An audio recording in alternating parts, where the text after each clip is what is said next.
Can we talk about Dennis? Because men, on the one hand, I feel strongly that season 2 of Kaos needs to feature a Justice for Dennis narrative arc. But on the other hand, there's some really interesting things to say about Dennis that kind of go beyond his little black catness.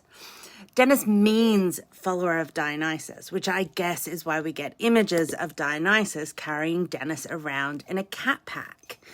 In Greek mythology, there are really two groups that we can confidently call followers of Dionysus. The male satyrs, who are usually depicted as snubby-nosed, horse-eared men with beards and tails and giant erections, guzzling unwatered wine.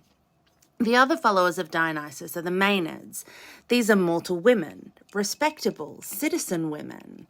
The name comes from maeonomai, to be raving or to be inspired to madness.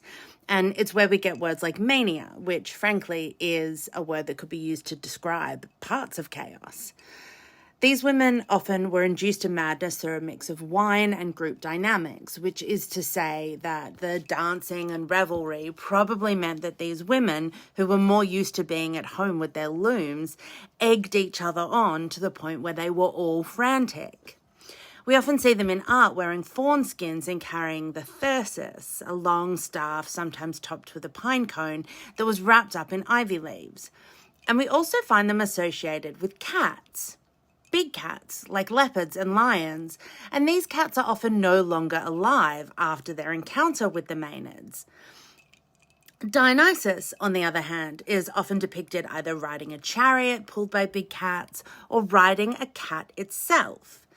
If I was the kind of person to read far too much into things, then I might say that when Dennis was in the protection of Dionysus, he was mostly fine, until the point the mania of the events got too much and he was, metaphorically, torn apart, like the mountain lion that was really the king of Thebes in Euripides' Bacchae being torn apart by his own mother.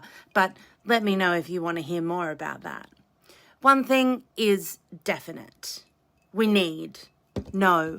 demand justice for Dennis. We are still raising funds for Islam Hadia and her family to get to safety, so please check out the link on my page.